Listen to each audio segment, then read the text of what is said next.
Saya pernah riset, Prof, mengapa Islam itu harus diturunkannya di kota Mekah di zaman itu?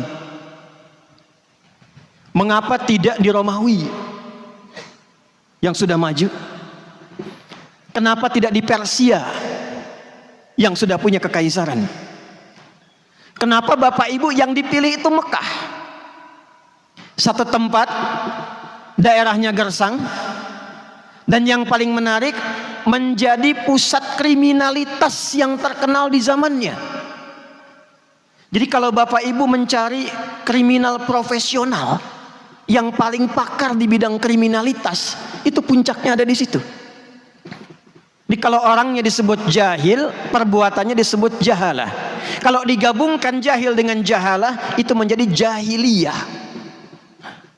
Jadi saking profesionalnya, tidak ada semua jenis keburukan dan kejahatan yang paling profesional, paling utama, paling sempurna kecuali di tempat itu. Ada hadis yang diungkapkan sanadnya tersambung ke Imam Abu Hurairah radhiyallahu taala anhu, dan informasinya menyampaikan tentang pentingnya visi 100 tahun kebaruan dalam perjalanan umat.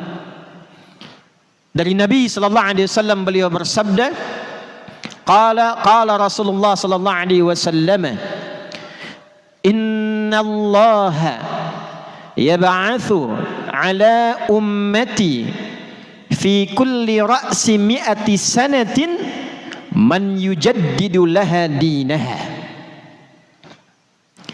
Inna, izin karena ini kampus dan juga suasananya pesantren, saya masukkan unsur gramatikalnya, tidak bermaksud mengajari, hanya untuk mengingatkan saja. Jadi kita gabungkan nahwu dengan balaghahnya.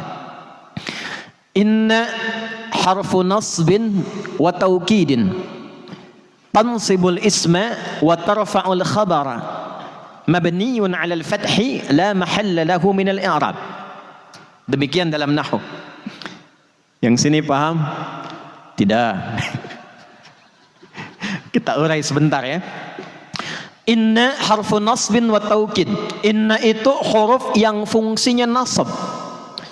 Dalam nahwu yang standar, nasab itu hanya menjadikan kalimat setelah inna dia berharakat fathah kalau tunggal, atau tandanya menggunakan ya kalau mudzakkar salim, kasrah di ujungnya kalau jama' muannats salim.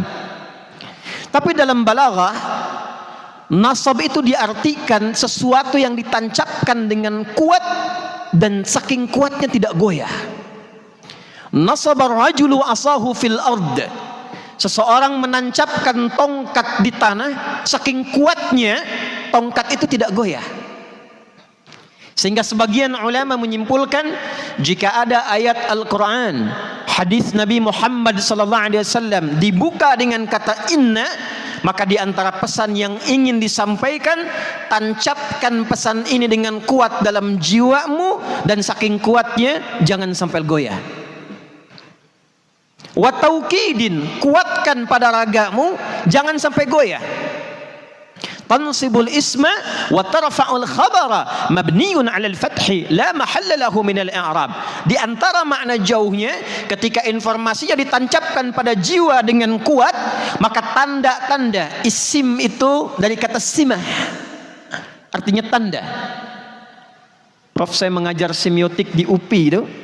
Sebagian orang mengatakan semiotik itu dari kata semion di Yunani.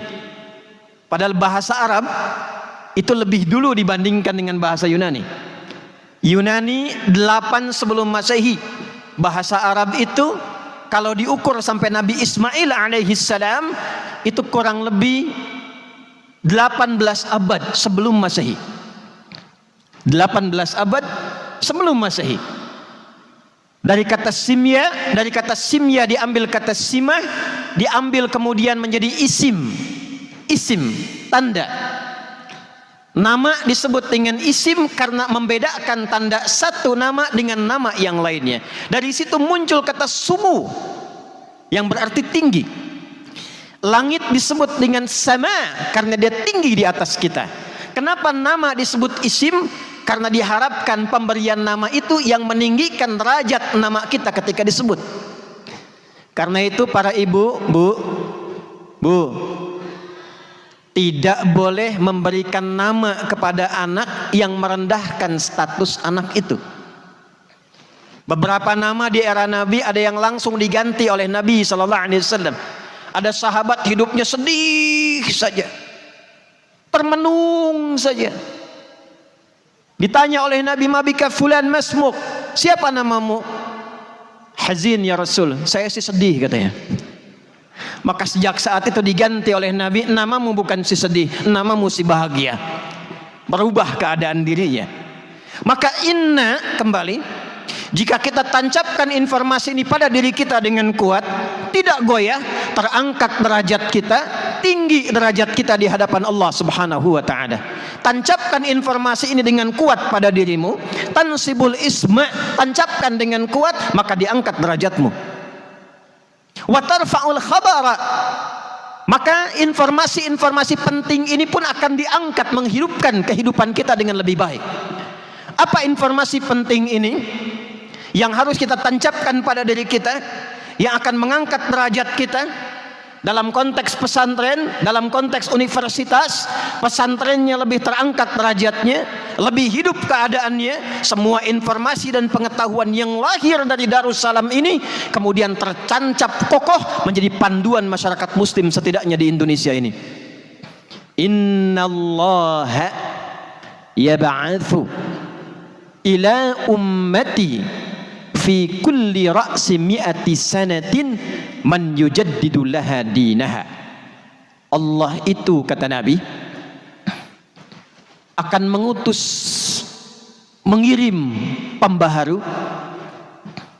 di setiap 100 tahun dalam pergantian masa kehidupan umatku, yang akan memberikan kebaruan sesuai dengan konteks kehidupan di masyarakatnya, yang membawa nilai-nilai agama yang dibutuhkan oleh masyarakat yang hidup di eranya. Jadi 100 tahun Gontor, 100 tahun Darussalam bukan sekedar pencapaian yang harus disyukuri, bukan sekedar hadiah yang harus dinikmati, tapi di saat yang sama 100 tahun itu adalah pijakan dari hadis Nabi tadi untuk menyusun kebaruan-kebaruan kembali yang dibutuhkan di masyarakat di era 100 tahun kini. Jadi hadis ini adalah hadis pendahuluan pada 100 tahun Gontor yang dijadikan sebagai dasar pijakan untuk menyusun kebaruan-kebaruan visi yang sesuai dengan kebutuhan masyarakat yang hidup di era kini. Ini baru mukaddimah, kita belum mulai ini. Hadirin sekalian, maka apa langkah-langkah yang ditawarkan oleh Al-Quran, langkah-langkah yang dibimbing oleh Nabi, sehingga di setiap usia 100 tahun, entah itu usia satu pesantren, usia satu kampus, usia satu kabupaten, usia satu provinsi, usia satu negara, jika ingin memiliki panduan-panduan yang sesuai dengan kebutuhan masyarakatnya, maka apa ayat yang ditampilkan, hadis yang ditawarkan, yang dengan itu melahirkan kebahagiaan yang menjamin kehidupan kita sukses di dunia maupun di akhirat. Itulah yang coba kita akan bahas dengan singkat melalui kehidupan pesantren ini. Diharapkan setelah tausiah ini mudah-mudahan kita memiliki semangat baru untuk menikmati panduan keislaman kita dalam menjalani kehidupan kita di muka bumi ini. Saya akan mulai dulu dengan satu ayat di surah Ali Imran, lalu mengurutkan ini pada perjalanan madrasah Nabi sampai dengan khilafah dinasti Abbasiyah. Allah berfirman, wa tilkal ayyam nudawiluha bainan nas. Dan hari-hari yang telah kita jalani itu akan diputarkan peristiwa itu lalu ditimpakan pada umat-umat setelahnya dengan suasana berbeda tapi dengan substansi yang sama, dengan keadaan yang tidak sama tapi memiliki satu substansi, satu pelajaran penting yang tujuannya sama, tujuannya serupa. Supaya lebih mudah saya berikan contoh. Setiap masa berganti kita akan mengalami ujian-ujian, kita akan mengalami tantangan-tantangan yang makna ujian ini semuanya sama seperti orang dulu yang mengalami ujian, walaupun bentuknya bisa berbeda. Tapi persoalan pentingnya, semakin masanya berubah, zamannya sampai ke ujung zaman, maka hukum akan mengatakan, perhatikan teori ini, dia akan mengakumulasi, mengumpulkan persoalan-persoalan di masa lalu, kemudian hidup di masa setelahnya, dan akan dihadapi orang-orang yang hidup di masa itu dengan kualitas berbeda dengan masa sebelumnya. Contoh, saya tanya yang sebelah sini, kenal Firaun? Bagus, bilang kenal, saya pulang. Zaman Firaun ada hobi besar yang dilakukan oleh Firaun. Al-Baqarah ayat 49, yudzabbihuna abna'akum wa yastahyuna nisa'akum. Saking tidak inginnya jatuh dari kekuasaan, saking tidak ingin terganggunya dari kezaliman, maka dia mendengar bisikan-bisikan dari orang sekitarannya, akan terlahir seorang anak laki-laki, tumbuh, lalu kemudian akan mengancam kekuasaan Firaun di masa depan. Maka Firaun langsung mengeluarkan dekret, harus ada 2 orang prajurit Firaun, 1 dari divisi intel, kedua eksekutor, yang mendampingi setiap ibu yang sedang hamil. Dipantau itu, kalau lahir dia laki-laki, maka bayi itu harus langsung dieksekusi di hadapan ibu yang baru melahirkannya. Kalau dia perempuan, maka dia dibiarkan hidup untuk menjalani kehidupan. Perhatikan cara mengeksekusinya. Nahara itu menyembelih dengan tidak dijatuhkan. Fasalli li rabbika wanhar. Unta disembelihnya dengan nahar, tidak dijatuhkan dalam berdiri, yang dipotong dari leher bagian atas. Lawannya itu zabaha. Zabaha itu dijatuhkan dulu hewannya, baru kemudian disembelih. Kalau sembelihnya sekali, kita katakan zabaha yadhbahu zabhatan, zabha. Tapi kalau berkali-kali, kita gunakan tad'if, zabbaha yuzabbihu. Firaun saking hobinya menghindari ancaman, mengeksekusi penantangnya, maka dia perintahkan setiap bayi yang lahir eksekusi di hadapan ibu yang baru melahirkannya. Cara mengeksekusinya, ambil bayinya, jatuhkan ke bawah, yuzabbihuna abna'akum, dan selesaikan berkali-kali, bukan 1 kali sembelihan. Firaun. Tapi catat kalimat ini, Sefiraunnya Firaun. Catat ini. Sefiraunnya Firaun itu masih menunggu dulu bayinya lahir. Dan dibedakan dulu, yang ini laki-laki eksekusi, yang perempuan hidup. Di masa depan akan muncul lagi proses eksekusi terhadap bayi-bayi yang dilahirkan dengan skema eksekusi yang sama, tapi dengan kualitas yang bisa jadi berbeda. Semakin bergerak menuju akhir zaman, semakin tinggi tingkat keburukannya. Dulu Firaun nunggu dulu bayinya lahir, bedakan dulu laki-laki dan perempuan. Kini orang tidak peduli, mau laki-laki mau perempuan, bahkan masih dalam kandungan ada yang sudah diaborsi.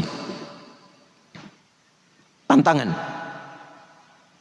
2. Zaman Nabi Lut alaihi salam, sezaman dengan Nabi Ibrahim alaihi salam. Nabi Ibrahim berdakwah di satu tempat, Nabi Lut berdakwah di satu tempat, satu zaman yang sama. Nabi Lut menghadapi persoalan, dulu persoalannya masih tunggal, homoseksual. Yang perempuan tidak ada kelainan jenis, Bu. Yang laki-laki yang bermasalah. Sekarang tiba di masa kita, akan terakumulasi masalah-masalah yang dulu, tapi bentuknya bisa berbeda, lebih tinggi persoalannya dibandingkan dengan masa yang lalu. Dulu hanya perempuan saja, maaf, dulu laki-laki saja, sekarang perempuan ikut. Tidak hanya laki-laki, tidak hanya perempuan. Sekarang kita temukan yang perempuan ada yang merasa menjadi seperti laki-laki, yang laki-laki ada yang merasa menjadi seperti perempuan. Sehingga seringkali terjadi kemudian longsor, terjadi gempa bumi, terjadi banjir, terjadi tsunami.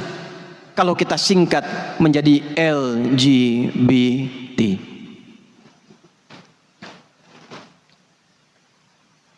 Semua persoalan yang dialami di masa lalu akan terkumpul di masa-masa berikutnya, termasuk kita kini sekarang, tapi dengan keadaan yang berbeda, dengan kualitas yang tidak sama. 100 tahun gontor bukan sekedar nikmat yang didapatkan sebagai hadiah dan keberkahan dari Allah Subhanahu wa taala, tapi juga dihadapkan pada tantangan-tantangan yang harus dicarikan solusi.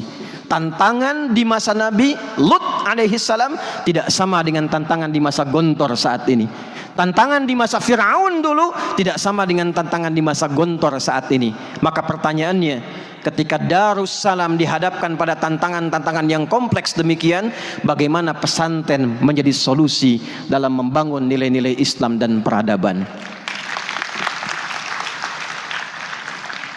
Mukaddimah yang kedua. Sekarang dari ayat itu kita akan belajar bagaimana Nabi menuntun kita untuk menyelesaikan persoalan di setiap zaman. Bapak Ibu sekalian, bersyukurlah kita menjadi Muslim, karena tidak ada di muka bumi ini satu agama yang memiliki panduan yang sangat lengkap, dari hal paling kecil sampai hal paling kompleks, dan mendapatkan seorang penjelasnya yang menjelaskan dengan terang, memberikan contoh dalam hidupnya, dan semua panduan serta contoh ini kemudian menjadi pedoman di setiap zaman yang menyelesaikan persoalan-persoalan zamannya. Dan tidak akan pernah Bapak Ibu temukan kecuali di dalam Islam. Dan hebatnya, semua orang yang mendapatkan panduan-panduan ini, mengamalkan isinya, menjadi orang-orang terbaik di zamannya. Saya pernah riset, Prof, mengapa Islam itu harus diturunkannya di kota Mekah di zaman itu? Mengapa tidak di Romawi yang sudah maju? Kenapa tidak di Persia yang sudah punya kekaisaran? Kenapa Bapak Ibu yang dipilih itu Mekah? Satu tempat, daerahnya gersang, dan yang paling menarik, menjadi pusat kriminalitas yang terkenal di zamannya. Jadi kalau Bapak Ibu mencari kriminal profesional yang paling pakar di bidang kriminalitas, itu puncaknya ada di situ. Jadi kalau orangnya disebut jahil, perbuatannya disebut jahalah. Kalau digabungkan jahil dengan jahalah, itu menjadi jahiliyah. Jadi saking profesionalnya, tidak ada semua jenis keburukan dan kejahatan yang paling profesional, paling utama, paling sempurna kecuali di tempat itu. Maaf, di lingkungan ini dan Pak Polisi ini ada yang suka mabuk gak? Ada. Tapi perhatikan, pemabuk pemula di zaman jahiliyah, pemula itu 5 kali sehari. Bayangkan bagaimana yang profesional. Pemula 5 kali sehari. Di daerah ini ada pembegal? Ada. Di sini hadir gak? Angkat tangan mumpung ada polisi nih. Perhatikan, di sana nggak nanggung. Begal itu sekampung begal semua. Dan ada satu kampung, itu isinya terkena semua begal. Siapa yang lewat situ tidak memberikan setoran, tidak aman dagangannya. Nama kampungnya dikenal dengan Ghifar. Orang yang dari situ, asalnya tinggal di situ, lahirnya di situ, dikenal dengan Al-Ghifari. Jadi kalau di sini ada orang yang namanya Al-Ghifari, begal. Jahiliyah nggak nanggung. Bukan 1-2 orang begal, sekampung begal semua. Mabuk pemula 5 kali sehari, terbayang yang profesional. Tapi Anda perhatikan, Allah tidak memberikan wasiat tongkatnya Musa alaihi salam kepada Nabi Muhammad sallallahu alaihi wasallam. Tidak memberikan keajaiban tangan Nabi Isa kepada Nabi Muhammad sallallahu alaihi wasallam. Tapi yang Allah turunkan pedoman berkehidupan berupa ayat-ayat 6.236 ayat, 114 surah, 30 juz yang dengan itu merubah masyarakat pada masa itu menjadi contoh peradaban untuk dunia. Kenapa yang dipilihnya Mekah bukan Romawi, bukan Persia, supaya tidak ada orang di masa lalu mengatakan, di masa kini berstatement, oh pantas Islam itu maju, turunnya di Romawi. Pantas Islam itu berperadaban, Qurannya turunnya di Persia. Tapi Allah turunkan di tempat yang terdalam, maksiatnya paling tinggi, kriminalnya paling kompleks, untuk memberikan contoh pada dunia. Al-Quran itu bisa merubah kehidupan seseorang menjadi lebih terang dan sesuai dengan sifat-sifat kehidupannya. Hebatnya semua orang yang belajar dari Nabi, dibimbing oleh Nabi, tiba-tiba bisa berubah menjadi orang terbaik di zamannya. Kalau Allah Qari tadi meneruskan ayatnya sampai ayat 110, beliau tadi baca sampai ayat 108, kita akan temukan langsung persaksian yang diturunkan dari langit untuk memberikan legitimasi perubahan dan transformasi yang terjadi pada orang-orang itu. Kuntum khaira ummatin ukhrijat linnas. Kalian adalah generasi terbaik yang terlahir dalam kehidupan di dunia ini menjadi contoh bagi manusia di muka bumi seutuhnya. Anda bisa bayangkan orang-orang dengan puncak kriminalitas tertinggi tiba-tiba menjadi teladan terbaik bagi semua manusia yang pernah berkehidupan di bumi. Al-Quran. Di sini saya akan mulai, dan hebatnya Nabi memulai metode pendidikan Qurani itu melalui metode yang kita kenal hari ini dengan pendidikan pesantren.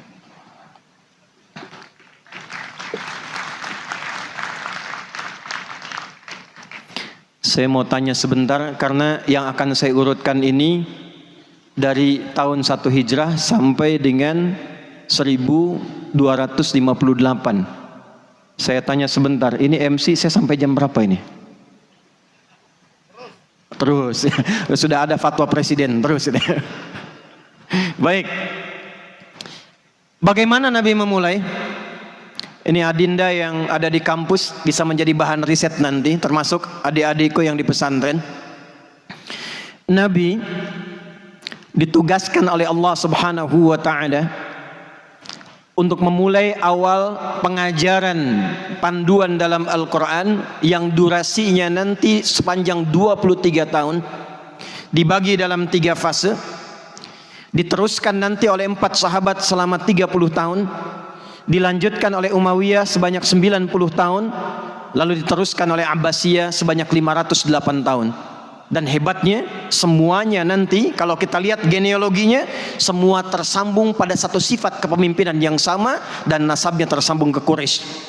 Dan kita akan temukan di akhir nanti kenapa Nabi mengatakan al-a'immatu min Quraisy.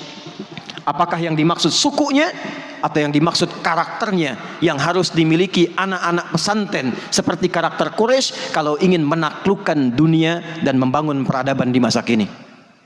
Tahap pertama, 3 tahun pertama, Nabi Sallallahu Alaihi Wasallam diberikan bimbingan oleh Allah untuk pembekalan secara pribadi dan mengenali orang-orang terbaik di sampingnya yang dapat berpartner untuk membangun peradaban. 3 tahun. Ada yang merinci sebanyak 3 tahun 6 bulan. Dari mulai turun ayat Iqra sampai turun surah Al-Mudaththir. Ini memberikan pesan dan kesan kepada kita. Yang pertama, jangan harap para teman-teman adindaku yang masih kuliah di Darussalam ini, Anda bisa menjadi orang hebat yang menggerakkan massa, pemimpin yang bisa mengatur, dosen yang bisa mengajar, yang bisa menggerakkan umat, kalau tidak serius belajar di tempat ini, setidaknya dalam masa-masa awal pendidikan. Seorang nabi pun strata 1 kenabiannya itu butuh durasi 3 tahun 6 bulan untuk menyempurnakan ilmunya. Jadi tidak mungkin kita bisa mengajar, membangun peradaban, merubah umat jika hari Jumat hijrah, hari Sabtu ikut kajian, hari Ahad memberikan fatwa. Butuh 3 tahun 6 bulan. Tapi yang paling menarik, perhatikan bagaimana Nabi mengajarkan perjuangan di masa itu. Sebelum nanti munculnya pesantren formal yang didirikan dari wakaf seorang anak muda yang berusia 17 tahun yang masuk Islam ke-17 dari 40 orang yang masuk Islam pada masa itu, bernama Arqam bin Abi Arqam. Nabi naik turun dulu Bukit Cahaya. Saya pernah refleksi naik ke bukit itu.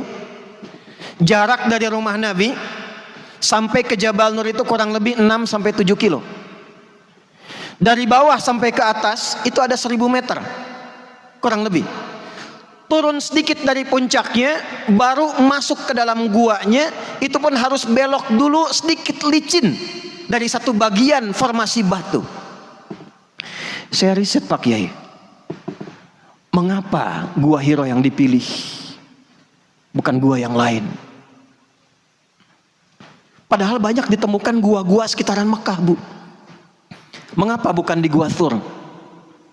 Mengapa tidak di Jabal Qubais? Mengapa tidak di Jabal Umar? Tapi yang dipilih Gua Hira di Bukit Cahaya. Allahu Akbar.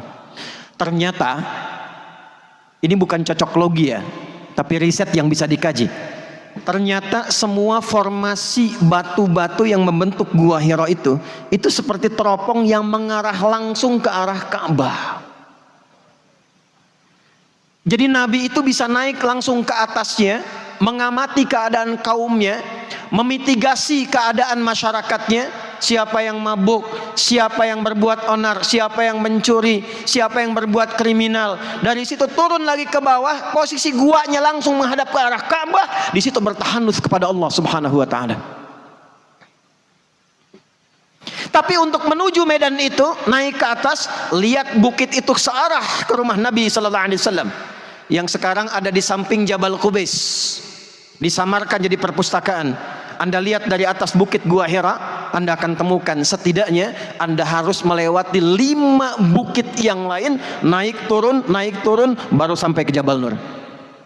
Dulu tidak ada kendaraan mobil, tidak ada motor. Nabi jalan kaki bolak-balik dari rumahnya di area pelataran Masjidil Haram sekarang sampai naik kemudian ke Jabal Nur sampai tahannus di Gua Hira. Pesan yang pertama, maaf, jika Anda mau cari tempat yang membuat Anda sukses dimanapun, maka carilah setiap tempat yang menghadapkan diri Anda ke arah kiblat, yang mendekatkan diri Anda kepada Allah Subhanahu wa taala. Pesantren yang baik bukan hanya pesantren yang mengajarkan Anda pengetahuan menjadi orang pintar, membentuk Anda menjadi cendekiawan yang hebat. Tapi pesantren yang baik adalah pesantren yang mampu menjadikan dengan kepintaran Anda itu membuat Anda semakin lebih dekat dengan Allah Subhanahu wa taala. Dan ini tantangan bagi Gontor di 100 tahun kini. Karena seperti kali sampaikan tadi, watilkal ayyamul dawiluha. Dulu ada pesantren, mungkin ada yang bermasalah.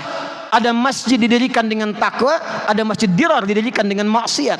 Ada pesantren yang didirikan dengan nilai ketakwaan, ada pesantren yang didirikan dengan nilai-nilai keburukan.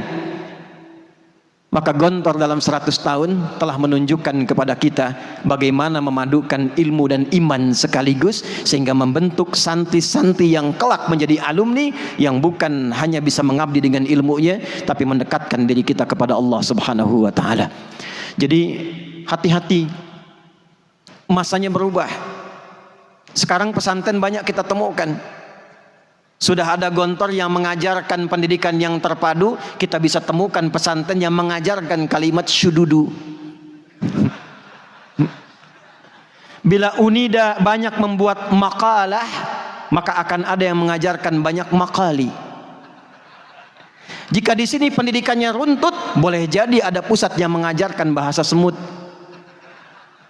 Maka di era-era itulah 100 tahun Gontor harus memberikan contoh kepada pesantren-pesantren yang lain. Maka di tempat ini, inilah miniatur Gua Hira yang mengajarkan pendekatan Rabbani kepada setiap santri dan semua sivitas akademik yang ada di dalamnya. Kedua, kalau sudah mendapatkan tempatnya, mesti mau berjuang meraihnya. Jadi sukses di Gontor ini tidak cukup dengan tepuk tangan. Anda mau tepuk tangan sampai kiamat kurang 2 hari.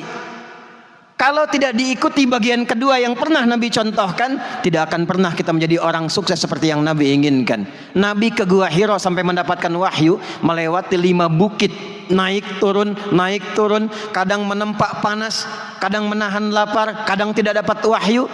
Tapi saya belum pernah mendengar satu hadis yang didokumentasikan oleh para ulama dalam masa 3 tahun 6 bulan ini. Tidak pernah ada satu hadis pun terekam dalam sejarah Nabi pernah merasa pesimis dan putus asa untuk mendekat kepada Allah dalam menerima wahyu. Karena itulah kemudian muncul satu hadis diriwayatkan oleh sahabat Abu Darda, didokumentasikan oleh Imam Ibnu Majah, disampaikan dari Nabi sallallahu alaihi wasallam, man salaka tariqan yaltamisu fihi ilma sahhalallahu lahu tariqan ilal jannah. Jangan putus di situ, hadisnya panjang. Wa innal malaikata la tadau ajnihataha ridan bi talibil ilmi wa inna talibal ilmi yastaghfiru lahu man fis samawati wa man fil ardi hatta al hitan allati fil bihar wa innal ulama'a warathatul anbiya'i wa innal anbiya'a lam yurithu dirhaman wala dinara walakinnahum warathul ilma fahadduhu bihadhin wafir. Hadis sahih. Siapapun yang menempuh perjalanan yang tidak mudah, tariq itu perjalanan tak mudah. Beda dengan syari', jalannya luas, lapang, pilihannya banyak. Tariq tidak mudah. Kadang ada kemacetan, kadang ada lelah, kadang ada penat, kadang ada gelisah. Ada orang yang mau menempuh kepenatan, kegelisahan, kesulitan, bukan untuk meraih dunia, bukan untuk menggenggam materi, tapi yaltamisu fihi ilma, ditanamkan dalam jiwanya yang paling dalam, dia ingin menggenggam pengetahuan yang diridhai oleh Allah Subhanahu wa taala. Maka Nabi tidak hanya menyampaikan kalimat itu lewat lisannya, tapi membagi pengalaman selama 3 tahun 6 bulan yang telah dilaluinya. Jangan kira mendapatkan wahyu itu mudah. Orang paling takwa di hadapan Allah, gelarnya Habib Allah, Nabi paling soleh, mengumpulkan semua mukjizat Nabi-Nabi sebelumnya, tapi tidak mudah untuk mendapatkan wahyu dari Allah Subhanahu wa taala. Pernah satu ketika, begitu sampai di atas bukit, wahyu belum turun. Tidak pernah melihat malaikat Jibril sebelumnya dalam rupa aslinya. Periode Iqra, malaikat masih menyamar menjadi laki-laki. Tapi di siang itu yang cukup terik, wahyu belum turun, nunggu agak lama, lapar dirasakan, tiba-tiba beliau memutuskan untuk pulang terlebih dahulu. Begitu turun kemudian dari bukit itu, tiba-tiba ada panggilan, Muhammad. Tengok kanan tidak ada orang, tengok kiri kosong, depan belakang melompong. Nengok ke atas, dalam hadisnya buka Al-Bukhari, kitab Bad'ul Wahyi, 97 topik yang pertama hadis nomor 2 sampai dengan 3, riwayat Jabir bin Abdullah. Nengok ke atas, ada sosok besar seperti duduk antara langit dan bumi, lalu manggil-manggil, Muhammad, Muhammad. Contoh, Kiai Akrim, beliau 78 tahun, sudah selesai kajian, masih itikaf di masjid. Jam 2 nunggu maroko, pertandingan nanti lawan Prancis.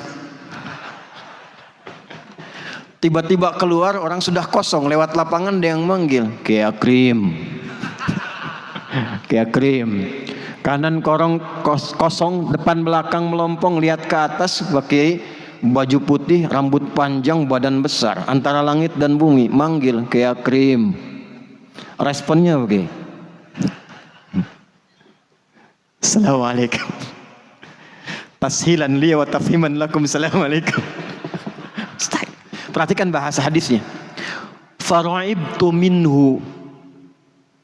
Aku merasa takut, gelisah, bulu kuduk tuh naik. Raiba itu ketakutan yang menjadikan bulu kuduk naik. Jadi Nabi pernah takut, Pak. Tapi ketakutan yang wajar. Ada ketakutan yang tidak wajar. Takut belajar itu tidak wajar. Takut bertanya pada yang baik itu tidak wajar. Apa yang terjadi? Dalam ketakutan itu Nabi kemudian berjalan cepat, ingin segera tiba di rumah. Lalu ketika sampai di rumah, dibuka pintu rumah oleh sosok Sayyidah Khadijah. Dilihat wajahnya, Masya Allah, itu setengah dari masalah Nabi hilang. Setengah ketakutan dan gelisah Nabi hilang. Masya Allah. Ada di sini suami pulang ke rumah bawa masalah, begitu dibuka lihat wajah istri, tambah. Kalau benar bisa begitu, Ibu Khadijah tuh, Bu. Ya, sebentar sebelum lompat nih. Maka kata Nabi, zammiluni, zammiluni, selimuti aku, selimuti aku. Dibawa ke kamar, diselimuti dengan indah, lalu keluar kata-kata yang sangat luar biasa. Perhatikan kalimatnya. Kalau dalam bahasa kita, suamiku sayang, engkau ini orang baik, tidak pernah punya musuh, selalu menopang orang yang lemah, merawat anak yang yatim, tanamkan pada hatimu yang paling dalam, aku akan selalu bersamamu dalam suka dan duka. Itu yang diingat oleh Nabi, sampai kemudian turun Quran surah Al-Mudaththir, sampai meninggalnya Sayyidah Khadijah disebut-sebut namanya dalam mimpinya karena kenangan yang tak pernah terlupakan dalam hidupnya. Apa pelajaran untuk dunia pesantren? Dua sekaligus. Kalau ingin menjadi murid yang berhasil, harus mau melewati tantangan. Nabi kita saja lewati 5 bukit, jalan kaki, panas terik dilewati, kadang-kadang lapar ditahan. Antum datang ke Gontor, ada yang pakai mobil bis, ada yang diantar pakai mobil pribadi, ada yang pakai motor, ada yang dari Jogja ke sini jalan kaki. Yang ngantar bapaknya, yang ngantar ibunya, yang ngantar saudaranya, jalannya mulus, tempatnya mewah, kelasnya bagus, asramanya juga bagus, kelasnya ada AC-nya. Kalau semua fasilitas itu belum mampu membuat Anda semangat untuk belajar, maka muka apa yang akan kita bawa di hadapan Nabi sallallahu alaihi wasallam berikan contoh pada kita?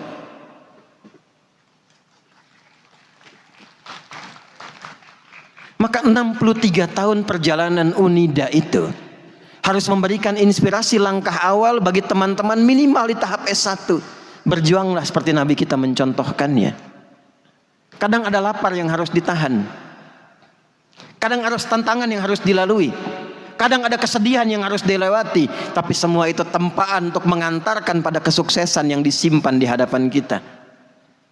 Sifat keduanya, santri yang hebat, yang berhasil, hanya bisa diciptakan oleh pengajar-pengajar dan pengasuh yang tangguh. Yang bukan hanya tangguh secara personal, tapi tangguh juga dalam kehidupan keluarganya. Para musyrif, para teladan, para kiai tidak mungkin bisa membimbing santri-santri dan mahasiswa dengan baik kalau tidak ada sosok-sosok Khadijah yang hadir di sampingnya, yang mengenakan seragam-seragam biru langit ini. Tapi izin nanti ibu cek ya Bu ya. Saya tanya ibu-ibu dulu nih, Bu, istri Nabi ada berapa, Bu? Bu, tenang aja, saya nggak akan bahas poligami, saya cuma tanya aja. Istri Nabi ada berapa? Nabi diizinkan memiliki istri lebih daripada 4. Yang membersamai dengan beliau berumah tangga ada 9. Dari 11 ada yang mengatakan demikian dengan tambahannya 2. Tapi saya riset, mengapa diizinkan menikahi setidaknya yang 9 ini?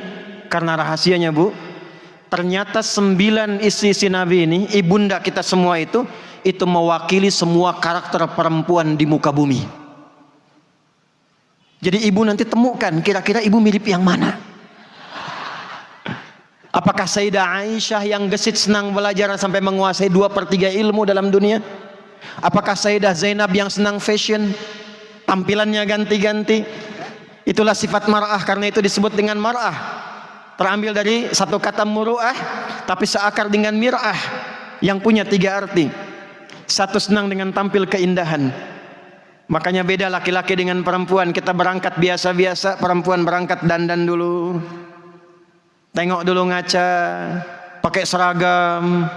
Kadang tanya suami, papa yang bagus apa ya? Yang kuning atau yang merah? Kata suami, kuning bagus. Kayaknya merah deh. Nanya tapi sudah punya jawaban. Begitu dipakai biru. Muru'ah punya kehormatan, Kalmir'ah punya perasaan yang dalam lebih daripada laki-laki. Makanya kenapa orang Arab mengatakan al-mar'atu kalmir'ah, sifat rasa enfuhlung di psikologi, IF-nya perempuan itu seperti cermin. Tahu cermin, Bu? Bu, cermin kalau misalnya dilempar pecah, bisa nggak disusun lagi? Bisa, tapi tidak bisa memantulkan bayangan yang sempurna. Nah, sifat perempuan begitu, kalau terlukai dia akan cepat memaafkan tapi sulit melupakan apa yang dialami. Tepuk tangan dia. Jadi kalau ada kejadian hari ini, nanti kejadian 20 tahun lalu akan ikut kembali menyertai itu. Ahli sejarah. Nah, maka bagaimana kemudian kekompakan dibangun di dunia pesantren? Karena muridnya tinggal di dalam, siswanya tinggal di dalam, pengasuhnya tinggal di dalam, maka kekompakan di dua arah. Seperti Nabi semangat mencari ilmunya, mencari wahyunya, dan juga kompak dengan istrinya, kompak di rumah tangganya. Maka Gontor ini 100 tahun dalam miladnya, Unida 63 tahun dalam perjalanan kehidupan akademiknya, akan semakin bisa melahirkan solusi kalau kita mengambil satu bagian inspirasi yang pertama dari langkah Nabi. Apa itu? Tidak boleh ada perpecahan yang ada dalam pengurus-pengurus pesantren dan di kampus ini. Itu yang tidak mudah. Karena itu saya sangat bahagia ketika Kiai Akrim mengatakan, Ustaz, sejak tahun 58 ini sudah diwakafkan. Badan wakaf, badan tertinggi. Karena sudah wakaf milik Allah, maka tidak tersisa potensi untuk memperebutkan harta yang sudah dimiliki oleh Allah Subhanahu wa taala. Betapa banyak pesantren terpecah, tidak hidup atau hidup segan mati tak mampu, karena dalam dunia pesantren itu tidak ridha Allah yang dicari, tapi warisan-warisan duniawi yang diperebutkan. Gontor mengajarkan kepada kita wakaf yang utama, ridha Allah yang diraih, maka dunia datang dengan sendirinya. Jangankan dalam kehidupan pesantren, masyarakat dengan UMKM pun dengan senang hati datang dalam kompleks kampus yang kita cintai ini. Satu tanda. Kalau sudah pengurusnya kompak, semangat, maka tinggal mahasiswa dengan santrinya. Maka masuklah pada fase yang kedua, dan ini tidak mudah, 10 tahun. Transformasi dari masa awal keislaman menjadi masa keimanan. 1, fase Islam, 3 tahun 6 bulan. 2, fase iman, 10 tahun. Dan dengan fase inilah baru kemudian terbangun peradaban di satu kota namanya Yathrib, yang kelak akan dirubah menjadi kota Madinah Al-Munawwarah. Dan dari kata ini diambil kata Madani, dari kata Madani kemudian melahirkan sebuah civil society dan kehidupan berperadaban. Bapak Ibu sekalian, saya mohon izin fokus dulu kepada teman-teman di mahasiswa dan santri serta para pengurus. Ketika fasenya pindah ke fase iman, ayatnya berubah. Dan algoritma keilmuannya tidak sama. Fase pertama adaptasi, menyiapkan mentalitas, menguatkan semangat. Karena itu adik-adik yang datang baru disemangati oleh seniornya, diberikan pelatihan-pelatihan. Tapi fase yang kedua, perhatikan ayatnya. Quran surah ke-9 di ayat 122. Anugerahnya Quran surah 58 di ayat yang ke-11. Wa ma kana al-mu'minuna liyanfiru kaffah falawla nafara min kulli firqatin minhum ta'ifah liyattafaqahu fid din waliyunziru qaumahum idza raja'u ilaihim la'allahum yahdharun. Hadirin, satu kali saat ada panggilan untuk bela negara dan bela agama, ini penting jangan dipisahkan. Kalau sudah bela negara, sudah otomatis akan bela agama. Karena kalau negaranya aman, negaranya tentram, kehidupannya tentram, pengajiannya juga nyaman, ibadah di masjidnya nyaman, kehidupan pesantrennya juga nyaman, maka banyak kemudian ulama menyampaikan hubbul watan minal iman, bukan hadis, tapi saripati dari nilai-nilai Quran dan hadis. Termasuk pembelaan terhadap nilai-nilai ketahanan dalam bernegara, itu bagian yang sangat penting untuk menjaga kebaikan dalam agama. Karena itu tidak ragu, Hadratus Syekh Kiai Haji Muhammad Hashim bin Asy'ari ketika penjaga tiba, maka resolusi jihad dikeluarkan. Karena nafas pembelaan terhadap agama senapas dengan pembelaan terhadap negara. Karena itu jangan pernah mempertentangkan antara Pancasila dengan nilai-nilai keislaman. Saya pernah ditanya Pak Kiai, Ustadz, bagaimana hubungan Pancasila dengan syariat Islam? Saya jawab, hubungannya baik-baik saja, tidak ada masalah. Semua orang tergerak, nada munadi lil jihad. Ini ada ancaman terhadap kedaulatan. Siapa yang mau berjuang? Siapa yang mau berjuang? Semua bergerak. Sampai yang paling viral, ada seorang bapak baru pulang tugas malam, berbulan-bulan sudah nggak pulang. Sampai di rumah, istri nyambut, sudah mandi, dandan, makanan sudah disiapkan. Selesai makan, ngobrol, mukaddimah. Tiba-tiba lewat penyeru jihad, munadi lil jihad, jahidu fi sabilillah. Siapa yang mau jihad? Siapa yang mau jihad? Apa yang dikatakan suaminya? Ma, panggilan Allah telah tiba, papa pamit dulu ya. Saya tanya pada ibu, Bu, suami 6 bulan belum pulang, tugas luar. Begitu pulang, ibu sudah nyambut, sudah rapi, sudah makan, sama-sama ngobrol. Tiba-tiba ada panggilan, bapak harus tugas malam ini. Ibu responnya gimana? Mas, kalau bisa Skype-nya ditunda bentar dah. Perhatikan kalimatnya. Ma, ada panggilan suci dari Allah, papa berangkat. Perhatikan respon istrinya. Pa, berangkat. Kalau bapak pulang di dunia kami sambut, kalaupun tidak kita bertemu di akhirat nanti. Suasananya demikian. Maka semua orang keluar berjuang, semua orang keluar berjuang. Hampir-hampir orang-orang terbaik di masanya keluar untuk berjuang bela negara. Maka apa yang terjadi? Turun ayat mentransformasikan dan menaikkan kualitasnya, kadarnya plus pahalanya dari yang standar menjadi istimewa. Turunlah Quran surah 9 ayat 122. Wa ma kana al-mu'minuna liyanfiru kaffah. Tidaklah semua orang yang beriman itu, yang dengan imannya dia ingin berjuang, dia berjuang semua ke medan perang, berjuang semua ke alam militer. Falaula nafara min kulli firqatin minhum ta'ifah.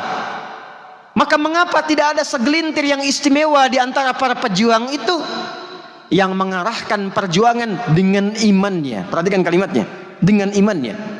Liyattafaqahu fid din. Bahwa imannya yang berjuang lewat perjuangan intelektual untuk memahami tuntunan-tuntunan agamanya. 2. Waliyunziru qaumahum idza raja'u ilaihim.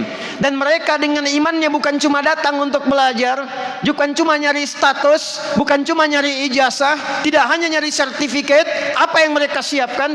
Dia punya visi mencari solusi yang menyelesaikan masalah-masalah di daerahnya masing-masing. La'allahum yahdharun, yang ketika orang-orang ini pulang, dia akan membawa pencerahan bagi masyarakat di daerahnya sehingga mendapatkan pengetahuan dan kebaikan untuk daerah-daerah tempat tinggalnya. Hadirin sekalian, status ini kata Syekh Mustafa Al-Maraghi mengantarkan seorang penuntut ilmu langsung naik status menjadi mujahid fi sabilillah. Jika ada yang belajarnya dengan 3 metodologi ini, 3 hal ini, statusnya langsung naik jadi mujahid fi sabilillah, sama dengan pejuang di medan juang peperangan. Dan kalau tidak ada tuntutan militer, maka naiklah ayat ini statusnya lebih tinggi di atas jihad dalam konteks militer. Kalau wafat, statusnya langsung syahid fi sabilillah. Apa yang pertama? Pertama, orang-orang ini bukan hanya berjuang dengan jasadnya seperti tahap pertama, tapi yang kedua, dia belajar dengan kesadaran imannya. Berapa banyak mahasiswa kampus di sini? Tadi saya dengar 5.000 orang, Pak Rektor, kurang lebih.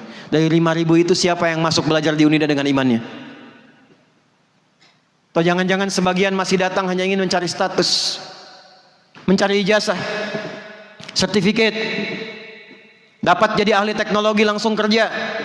Gontor punya jaringan, alumninya luas, cabangnya 19, tokohnya banyak, diharapkan dengan status Unida langsung dapat koneksi. Kalau hanya seperti itu, Anda masih dalam tahap yang pertama. Unida sudah 63 tahun dan layak untuk bertransformasi dari level keislaman biasa menjadi level universitas yang menjaga nilai-nilai keimanan. Unida, Universitas Islam Darussalam, di usianya yang ke-63 bertransformasi menjadi Universitas Iman Darussalam.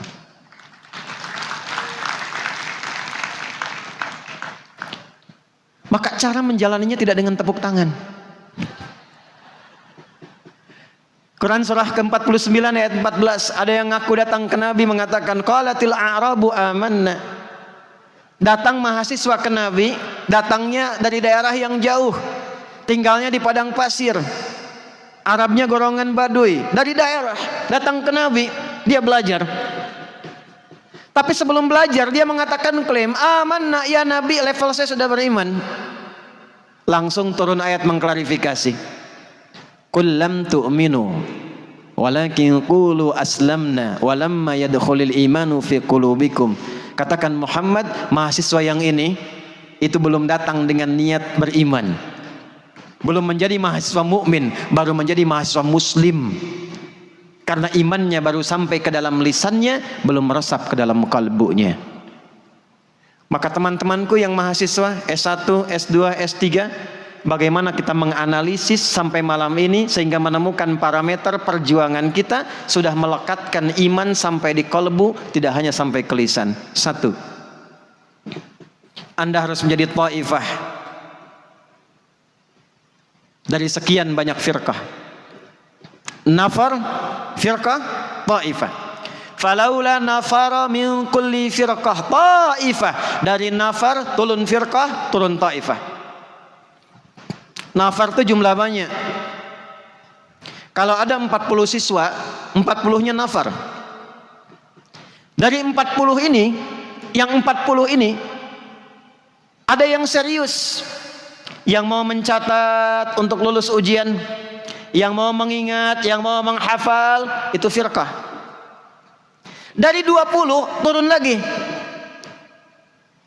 Mungkin 5, mungkin 3, mungkin 2 yang orientasinya orientasi taifah, bukan hanya sekedar ingin mencatat, bukan hanya sekedar ingin lulus, bukan hanya sekedar ingin pintar. Maka pastikan ketika Anda masuk ke Unida ini, mulai dari gerbang, Anda masuklah dalam golongan sedikit yang taifah itu. Maka bagaimana cara masuknya? Liyatafaqahu fiddin, bukan waliyata'allamu fiddin. Ada ta'allum, ada tafaqquh, itu berbeda. Ta'allama yata'allamu ta'alluman. Ta'nya menunjukkan kesungguhan, tasdidnya menunjukkan tantangan, ilmunya sesuatu yang dipelajari. Kalau ingin ilmu, belajar yang sungguh-sungguh, tak siap menghadapi tantangan, tasdid di dalamnya. Dari kata syiddah, sesuatu yang tidak mudah dilewati. Tapi itu ta'allum.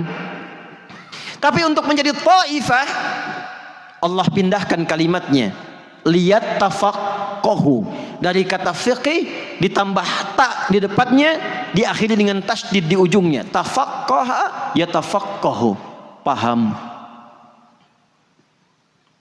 8 fakultas Berapa parodi Pak Rektor? Prodinya? 23. 8 fakultas, 23 prodi. Semua menjadi taifah.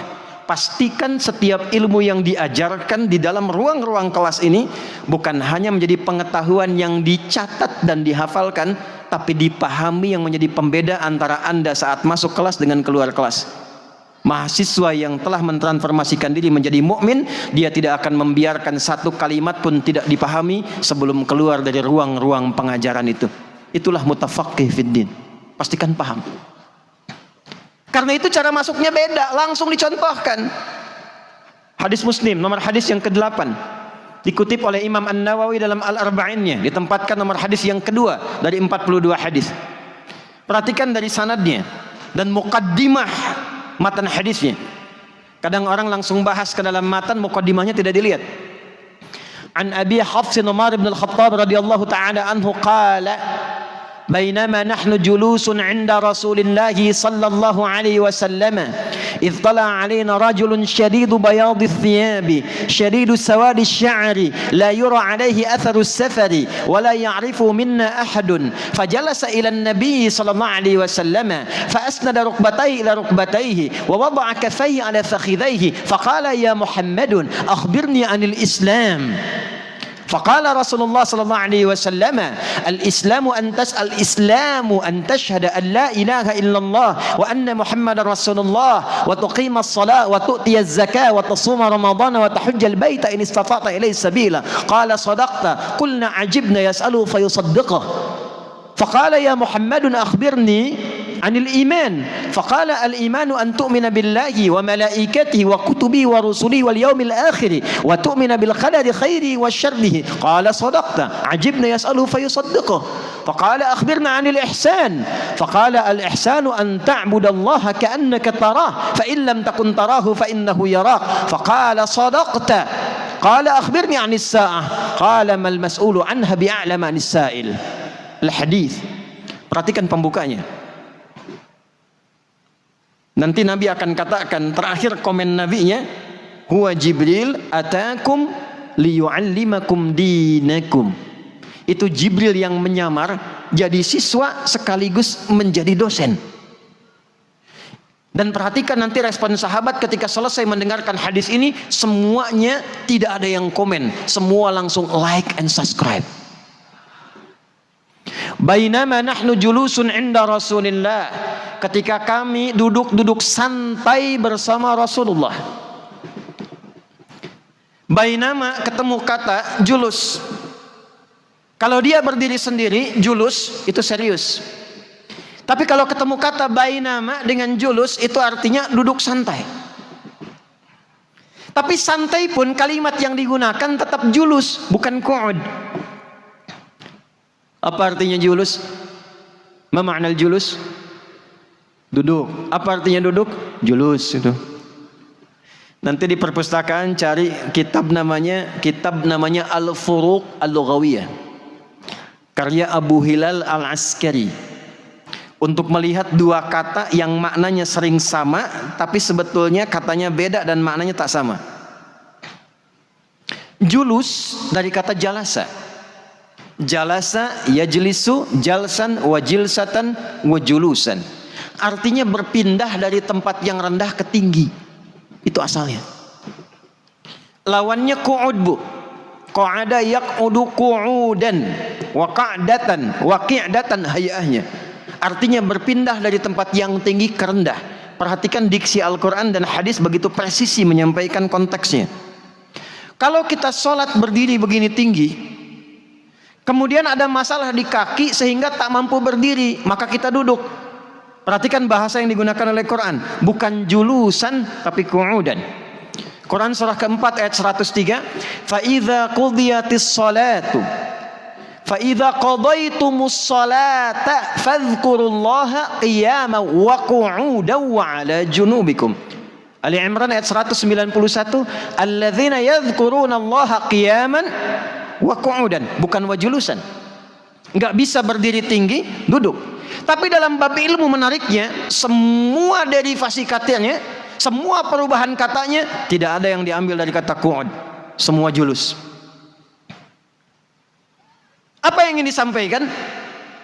Ilmu itu dimanapun kita duduk mesti mengangkat derajat kita lebih tinggi dibandingkan kita sebelum masuk mempelajarinya. Oleh karena itu tempatnya disebut majlis, jamaknya disebut dengan majalis. Kenapa disebut majlis? Karena tempat itu bukan hanya membuat kita pintar, tapi mengangkat derajat kita lebih tinggi dari sebelum belajar. Anda ini masuk ke kampus mesti ada bedanya masuk dengan keluar. Nah, step kedua ini, yang kedua, itu tidak tanggung. Bukan hanya dengan dasar keislaman, dia masuk dengan dasar keimanan, dia masuk ke majalis, 8 fakultas, 23 prodi, itu majalis. Kalau benar belajarnya Anda luas-luaskan tempatnya, yang diangkat oleh Allah 2 sekaligus, imannya plus ilmunya. Quran surah ke-58 ayat 11. Ya ayyuhalladzina amanu, dibuka dengan iman. Idza qila lakum tafassahu fil majalis, fafsahu yafsahillahu lakum. Wa idza qila anshuzu fanshuzu yarfa'illahu alladzina amanu minkum walladzina utul ilma darajat. Nah, sahabat itu walaupun duduk santai, yang dicari itu orang yang terbaik. Karena orang terbaik itu walaupun ngobrolnya santai, mesti ada ilmu dan kebaikan yang mengangkat iman dan pengetahuan kita di hadapan Allah. Maka yang diburu oleh mereka Nabi. Ini belajar juga mereka nggak terlalu serius-serius juga. Ada santai ya Kiai. 165 canda Nabi, dari yang paling sederhana sampai kelihatan gigi gerahamnya. Nabi tertawa bersama sahabatnya yang ceria. Nabi tertawa sampai gerahamnya kelihatan. Ada pengajaran yang lucu dari Nabi, ada yang jenaka, tapi tetap membawa hikmah yang mencerahkan. Jadi boleh bergaul dengan ustadz-ustadz, main bola sama-sama, tapi tetap dengan ta'zim kepada para kiai dan ustadznya. Lihat-lihat, kalau mau nekel pikir-pikir dulu. Santai tapi ada ilmunya. Santai tapi kenaikan imannya. Bainama nahnu julusun, kalau kami duduk-duduk santai, yang kami cari Nabi katanya. Tuh Bu. Ittala alaina rajulun, tiba-tiba datang orang. Kami nggak tahu siapa dia. Syadidu bayadi thiyabi. Ayo mahasiswa, mahasiswi. Adik-adikku yang santri. Dia datang pakaiannya begitu rapih, bersih, putih. Tuh, orang beriman begitu. Mau ngaji performansinya itu udah bagus. Mau masuk kampus, itu penampilannya sudah kelihatan. Orang beriman itu kelihatan kesungguhan belajarnya dari penampilannya. Masya Allah, malaikat mau ngaji, nyamar pakaiannya bagus. Ini mahasiswa bukan malaikat. Mau berangkat yang tidak tertakwa malaikat, pakaian biasa-biasa. Coba Anda bayangkan kalau dosen datang ke kelas pakai kaos oblong, celana sontok, peci miring. Semangat gak belajarnya? Maka kita balik, kalau kitanya semangat, berangkat pakaian yang bagus, seragam yang bagus, laki-laki pakai dasi, bagus keadaannya, Masya Allah, contoh langsung malaikat yang diberikan. Syadidu bayadi thiyabi, syadidu sawadis sa'ari, rambutnya tersisir rapi, penampilannya bagus. Jangan datang berangkat ke kelas belum mandi, seragaman iya, tapi mata masih belekan. Rapi, bagus, la yura alaihi atharus safari, niatnya fokus untuk belajar, tidak nyambi mampir-mampir dahulu. Karena boleh jadi ada mahasiswa, ada santri mau masuk kelas nyambi dulu, sehingga energinya terbagi, tidak 100%. Ini ada yang mau ngaji, nggak dilarang. Tuh ada soto spesial Boyolali, soto. Sana ada jus kurma, 20% diambil sama itu, 10% diambil sama itu, 30% diambil sama itu. Ngaji sisa 40%. Tabligh akbar tidak ada masalah, karena yang diambil dalam tabligh akbar itu hikmah. Ibrahnya apa? Itu yang kita ambil. 20% pun cukup, tidak ada masalah. Tapi kampus berbeda. Anda butuh energi 100%. Jangan jadikan tempat belajar sebagai tempat nyambi. Datang lelah, datang capek, energi nggak fokus. Maka orang-orang beriman datang sudah siap. Dia baca sebelumnya. Di dalam kampus, dalam kelas, bukan untuk memberikan sesuatu yang mengajarkan detail dari yang baru, tapi untuk mengurai kegamangan yang kita dapatkan saat membaca sebelum masuk ke ruang belajar. Masuk, pelajari dulu. Fokus belajar. Yang hebat, fajalasa ilan Nabi sallallahu alaihi wasallam. Dia mengambil saf depan. Sampai-sampai hampir lututnya menempel ke lutut Nabi sallallahu alaihi wasallam. Wa wada'a kaffayhi ala fakhidaihi, mengambil sikap sempurna. Duduknya rapi, ambil barisan terdepan. Masya Allah. Depan itu kelas, masuk barisan terdepan, semua yang disampaikan oleh dosen, oleh guru jelas terdengar. Yang kedua, kalau mau ngantuk kita tahan-tahan. Ini yang bagian depan mau ngantuk aja begini karena depan. Dak kiainya langsung lihat, kitanya langsung lihat. Coba lihat mentalitas mahasiswa kita. 5.000 ahla gontor Unida transformasi. Masuk siap, cari barisan paling depan. Tak jelas tanyakan. Jadi bukan tipikal duduk di kelas bangku deretan belakang. Di dalam kelas penuh dengan obrolan. Kadang titip absen. Ujian pinjam fotokopian teman. Belajarnya SKS, sistem kebut. Oh, kadang sejam. Ini saya kasih rahasia ya, terutama bagi teman-teman mahasiswa dan adik-adikku yang di pesantren. Tapi ini di antara kita aja nih malam ini nih. Bersyukurnya jadi orang Indonesia. Ini saya riset kecil-kecilan Prof ini. Oke. Ini diberi anugerah oleh Allah yang luar biasa. Yang saya lihat anugerah ini rasa-rasanya tidak dimiliki di tempat-tempat lain, Bu, Pak. Saya ambil contoh 2 nih. 1, waktu kami kuliah di Tripoli, lalu saya diangkat jadi amin khutbah. Usia 26 tahun. Jadi kami menentukan siapa yang naik ke atas mimbar untuk khutbah, itu harus bikin dulu naskah, saya periksa. Saya menerima pengaduan beberapa mahasiswa. Ada satu kasus yang diadukan orang Indonesia, datang orang Afrika. Syekh, wallahi muskilah Indonesia, katanya. Indonesia ini problem. Sekarang mambi kayak Syekh. Kenapa? Wallahi ana 'indi al-imtihan. Ana darastu qabla 3 ashhur. Faraja'tu al-mawad. Saya ini mau menghadapi ujian 3 bulan, saya belajar.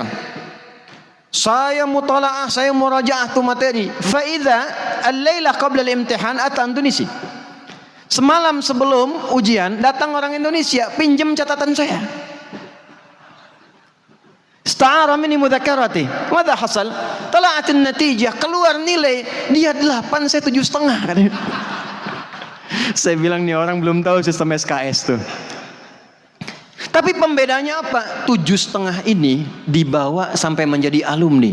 Bahasa Arabnya lancar, pikirannya tajam, senang hadir stadium general, diskusinya punya visi. Yang 8 ini ilmunya hanya sampai kepada ujian saja. Bahasa Arabnya masih standar. Malu untuk bertanya, tidak mau aktif untuk menggerakkan dirinya. Nah ini yang kita gambarkan, kita punya kemampuan itu, potensi luar biasa. Yang kedua bahasa, Anda mau cek dimanapun, gak ada lisan seperti orang Indonesia.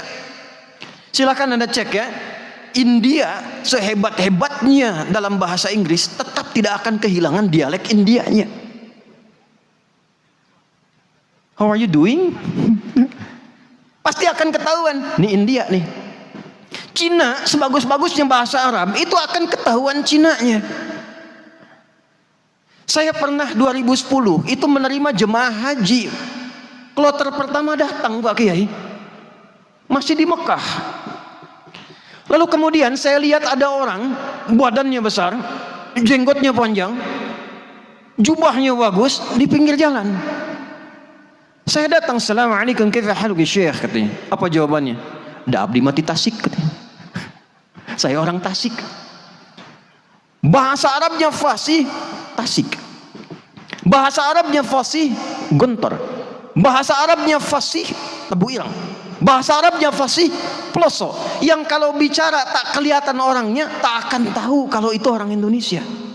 Jadi Bu, lisan kita itu dipakai ke bahasa apapun, itu mudah adaptasinya. Kenapa rahasianya? Karena kita itu bergaul dalam kehidupan dengan banyak suku, tanpa sadar terlatih lisan kita itu menggunakan perangkat itu dengan bahasa-bahasa yang berbeda. Di Gontor ini ada berapa lisan yang Bhinneka Tunggal Ika berkumpul di sini?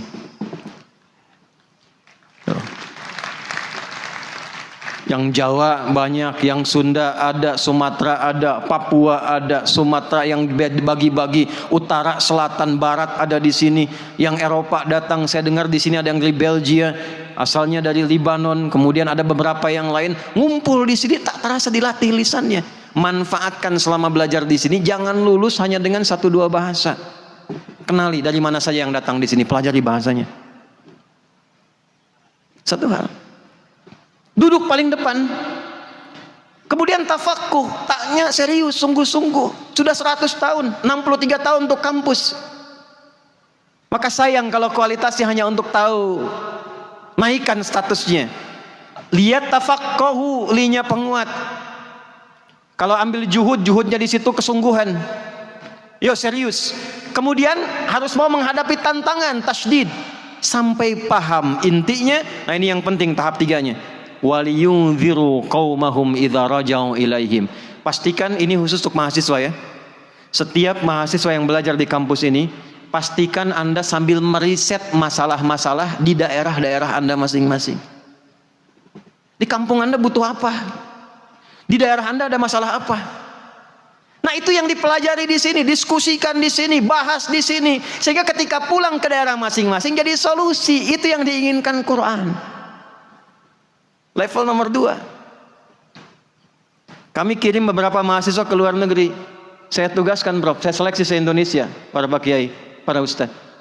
Pertanyaan pertama kami itu, apa masalah di daerah Anda masing-masing? Ambil jurusan sesuai dengan kebutuhan daerahnya, naikkan levelnya.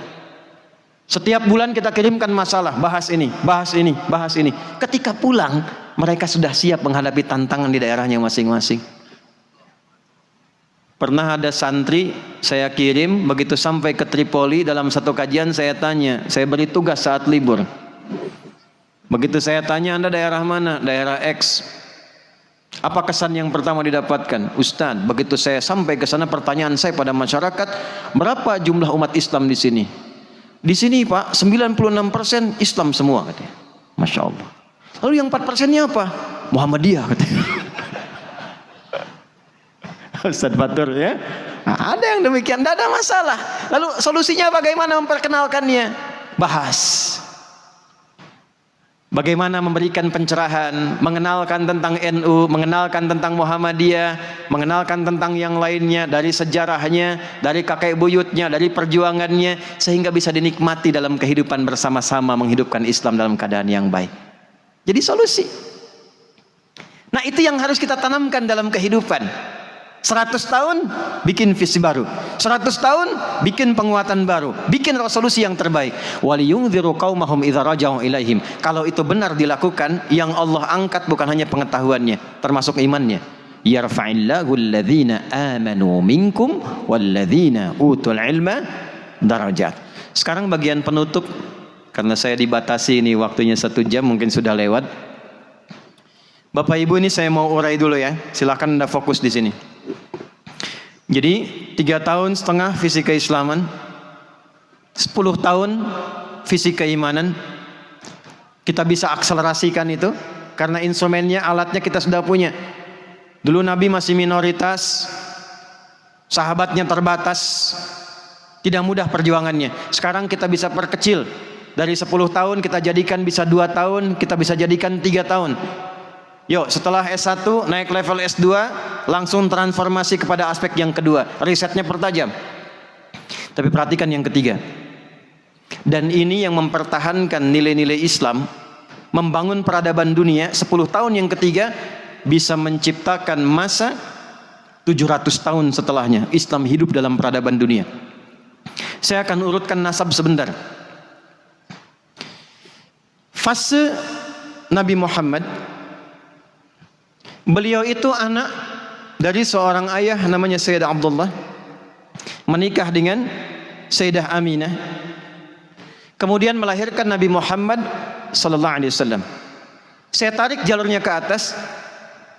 Abdullah itu anaknya Abdul Muttalib. Abdul Muttalib anaknya Hashim. Hashim anaknya Abdul Manaf. Saya sampai sini dulu, saya berhentikan nasabnya untuk menurunkan ke bagian-bagian yang lain.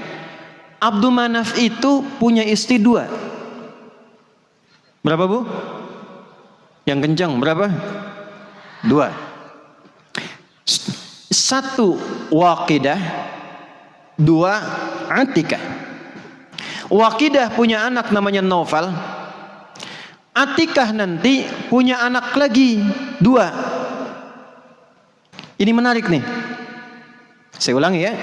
Atikah ini nanti punya anak lagi. Saya koreksi 3. 1 Muttalib, yang kedua Hashim, yang ketiga Abdus Syams. 1 Muttalib, yang kedua Hashim, ketiga Abdus Syams. Hashim nanti menikah lagi, punya 4 istri. Berapa istri Bu? Berapa Pak? 4. 1 Fatimah, kedua Halah, ketiga Natilah, keempat Lubna. Dari Fatimah inilah kemudian melahirkan 8 orang anak. 3 laki-laki, 5 perempuan. 1 Zubair, kedua Abu Talib, ketiga nanti dilahirkan Abdullah. Jadi turunan Abdul Muttalib, nanti turunnya ke Abdullah. Nanti dari Abdullah kita temukan Ummu Hakim. Dari Ummu Hakim ada Bara, dari Bara ada Atikah, nanti ditutup dengan Umaymah. Kemudian dari jalurnya Halah itu akan melahirkan Sayyidina Hamzah. Dari jalurnya Natilah melahirkan Abbas. Abbas punya anak nanti yang bungsu Abdullah. Abdullah punya anak namanya Ali, Ali bin Abdullah. Ali punya anak namanya Muhammad. Muhammad punya anak nanti 4. 1 Ibrahim, kedua Mansur, ketiga Safah, keempat Musa. Dari Safah dan Mansur ini akan menurunkan dinasti Abbasiyah yang menguasai selama 508 tahun. Dari sisinya yang Abdus Syams nanti punya 2 anak. Yang pertama Harb, yang kedua ke atasnya nanti, ini cukup menarik. Dia akan punya anak, 1 Utsman, yang kedua Affan. Nah Utsman ini tidak punya anak, Affan punya anak pertama. Untuk menghargai Utsman maka dinamakan anaknya Utsman, dikenal dengan Utsman bin Affan. Ke bawahnya nanti Harb punya anak Abu Sufyan. Abu Sufyan punya anak Muawiyah. Muawiyah punya anak Yazid bin Muawiyah. Yazid punya anak Muawiyah bin Yazid. Nabi SAW selesai dakwah 23 tahun, diteruskan kemudian oleh Khulafaur Rasyidin. Abu Bakar kurang lebih 3 tahun radhiyallahu taala anhu, Umar bin Khattab 10 tahun, Utsman 12 tahun, Ali bin Abi Thalib 5 tahun, kurang lebih 29 sampai 30 tahun. Diteruskanlah kemudian oleh Muawiyah bin Abu Sufyan yang sebelah kiri tadi. Lalu Yazid bin Muawiyah. Yazid diteruskan oleh Muawiyah bin Yazid. Muawiyah bin Yazid pindah ke keluarga Hakam. Hakam dari Abdus Syams yang atas tadi. Utsman, Affan, kemudian Hakam. Punya anak namanya Marwan, disebut Marwan bin Hakam. Marwan punya anak namanya Abdul Malik, disebut Abdul Malik bin Marwan. Abdul Malik punya anak namanya Walid, dikenal Walid bin Abdul Malik. Nanti Walid ke bawahnya lagi punya anak namanya Sulaiman. Sulaiman bin Walid ke bawahnya menemukan Umar bin Abdul Aziz. 100 tahun dari Nabi sampai dengan dinasti Umayyah itu sampainya di Walid bin Abdul Malik. Dari 100 tahun perjalanan ini, pondasi 23 tahun, pengembangan 30 tahun, ditambahkan sampai yang dinasti Walid ini selama 100 tahun, apa yang dicapai dari pedoman ini sampai di masanya Walid. Dan yang kedua, berganti 100 tahun Hijriah, 101 Hijriah, menyambung di eranya Umar bin Abdul Aziz. Kembali ke hadis Abu Daud nomor hadis 4291 yang pertama. Komentar sebagian ulama mengatakan demikian. Setiap 100 tahun itu akan datang seorang pembaharu yang memberikan kebaruan-kebaruan dan menyampaikan solusi atas permasalahan umat. Ada yang menafsirkan 1 itu personal. Tanda pertamanya Umar bin Abdul Aziz karena beliau masuk pada pemerintahan dan wafat tahun 101 Hijrah. Plus pindah 100 tahun Umar bin Abdul Aziz. 100 tahun berikutnya Imam Syafi'i karena wafatnya 204 Hijrah. Kemudian 100-nya lagi. Tapi ada tesis menarik Pak Kiai, Prof.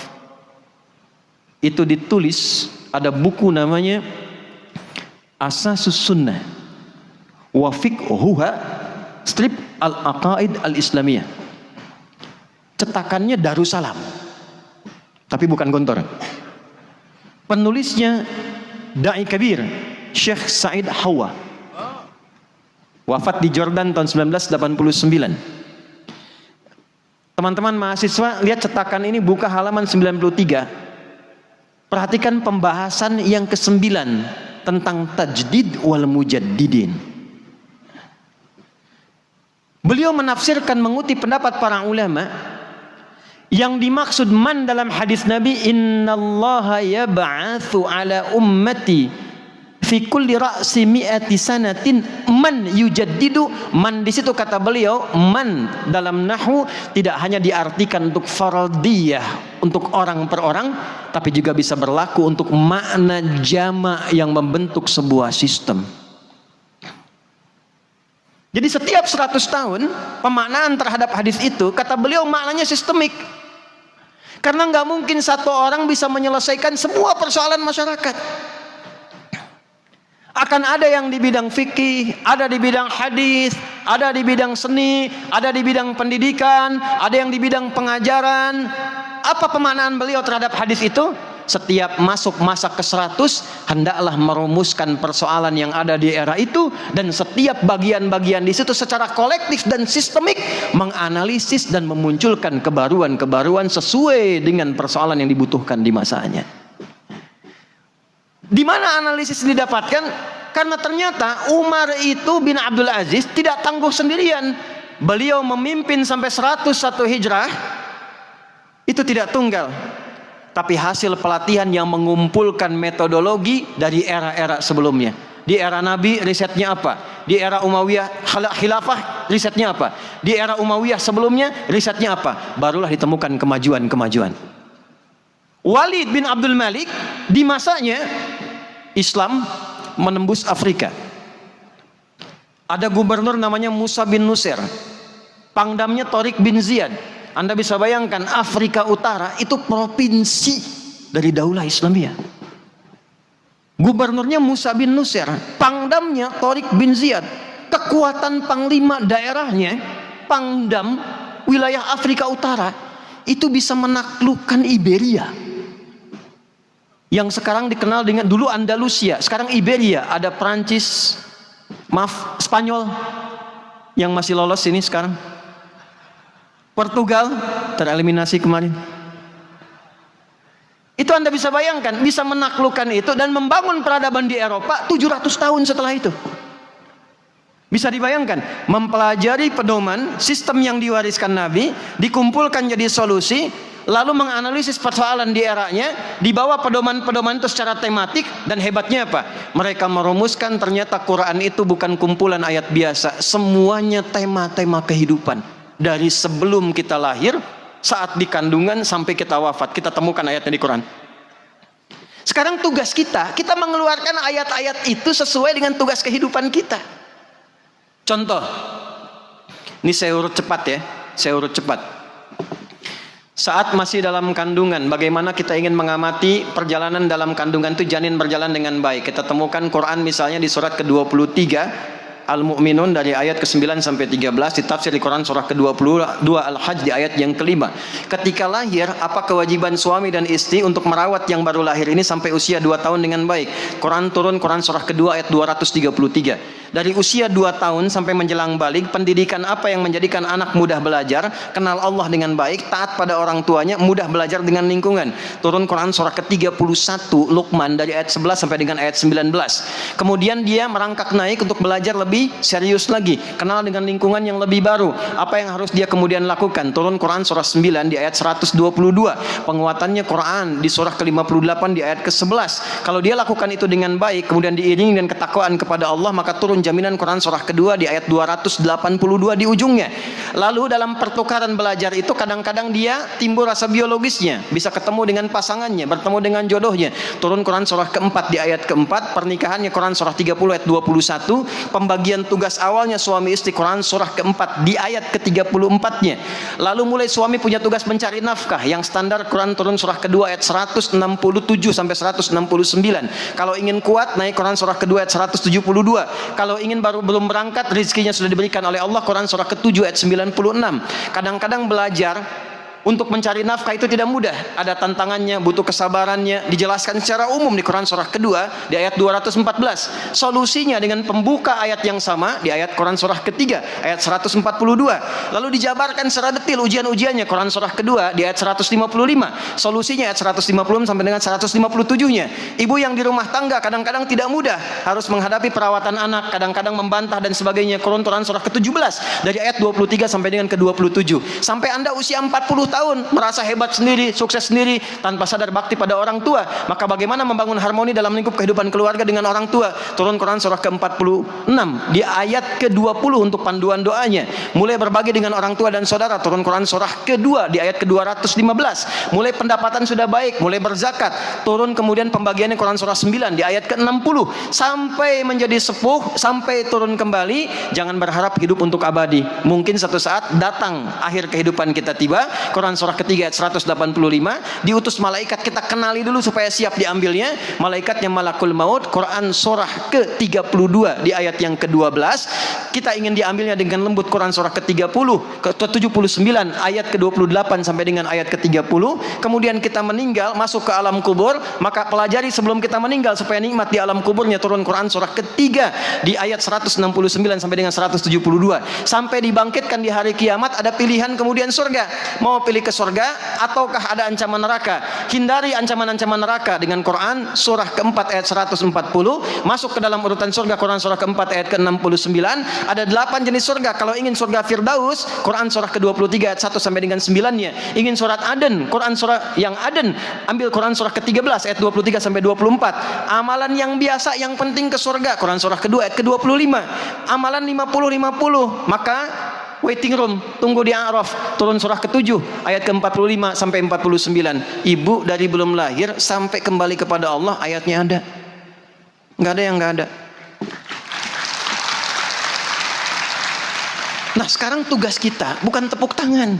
Tugas kita itu menurunkan tema-tema sesuai hidup kita. Saya tanya ibu deh, sepanjang ibu menjadi ibu, sudah pernah mengeluarkan ayat ibu-ibu?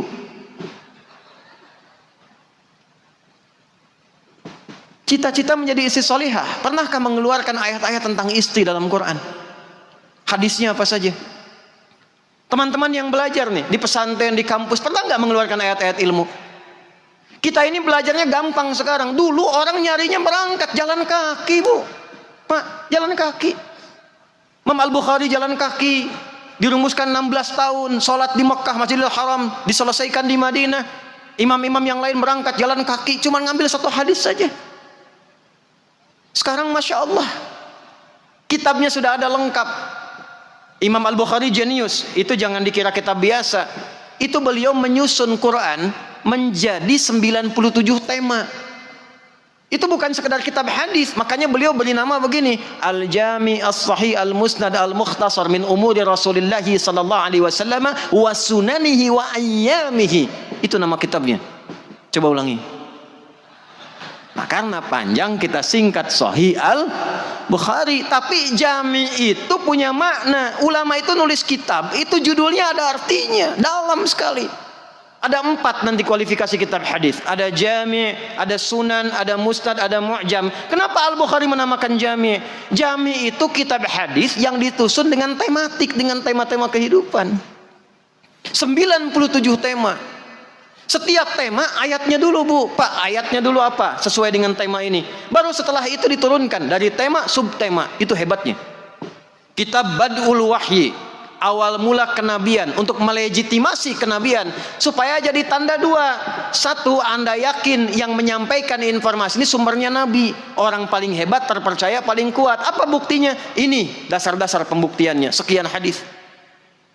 Yang kedua, sebagai standar kenabian, kalau ada orang ngaku nabi, kita bisa langsung tolak karena ada standarnya. Makanya Nabi langsung komen, la nabiyya ba'di, nggak akan ada nabi setelah saya. Apa pengertian jauhnya? Nanti setelah saya meninggal akan ada orang ngaku-ngaku nabi. Kalau ada yang seperti itu, cukup katakanlah nggak mungkin, nggak ada. Apa tandanya? Imam Al-Bukhari merumuskan kitab Bad'ul Wahyi turun. Jadi kalau ada orang sepeninggal Nabi ada yang ngaku Nabi, jangan heran, artinya Nabi benar. Nabi benar. Yang heran itu setiap ada yang ngaku ada pengikutnya.